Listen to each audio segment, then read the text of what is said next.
In elementary school, I was more aware of the other kids and that I was different. It was hard to talk to the other kids because I couldn't get my words out. Sometimes my words get stuck, and then the other kids didn't want to talk to me because I couldn't answer, and I had a hard time focusing.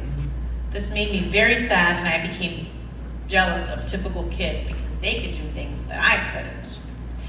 This is when I learned to identify with Ariel. Ariel was a mermaid living in a world alone. She wanted to be with people. And when she finally became human, she couldn't talk. That's how I felt. I felt very isolated and alone. That is why mermaids and Ariel are still important to me today. I have had 22 years of speech therapy and social skills to learn to have conversations today. I also had OT, adaptive PE, and all kinds of help. I am so happy that I worked so hard to get my words out. I had to go to an autism school by the time I was 8 years old. At my autism school, when I was in 7th grade, I finally made friends with a girl named Rachel because we sat next to each other on the bus. She would talk to me and made me feel happy. She made me feel part of the world. That is what Ariel says in the movie Little Mermaid. I felt like a typical person when Rachel and I rode the bus together. The next year, the school changed the bus route and another girl was put on the bus and her name was Katya. She had more language than me and no trouble with communicating like me. That year, Rachel became friends with Katya and I was left alone with no one, like a mermaid. That was a terrible year. My only friends were people my mom knew, so I wanted to be a part of the group, but I didn't know how.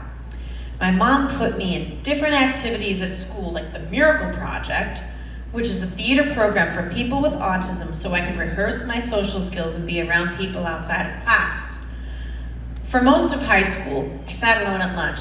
The boys at my autism school would tease me, and I didn't really have any girlfriends.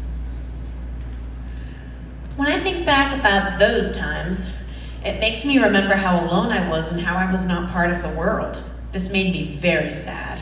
Sometimes today, I have to remind myself that I am part of the world, that those days are now just old memories.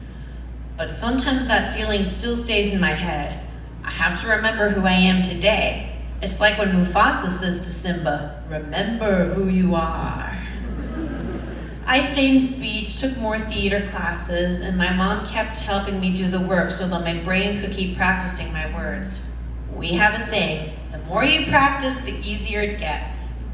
When the pandemic hit, luckily my mom found a program on Zoom to help me with my language and social skills. I had been doing this program called Nurture in Nature for a whole year, every day for 2 hours when Love on the Spectrum contacted us. I had been practicing social moments, conversations, staying on topic for over a year before my first date with David on Love on the Spectrum. It was my main focus for all of 2020. I do not believe I would have been able to go on a date and meet David without this work. I felt confident and positive when I went on that first date with David. Most people don't know that I was practicing for this for over a year before it happened. And now I have a great boyfriend and his brain works just like mine.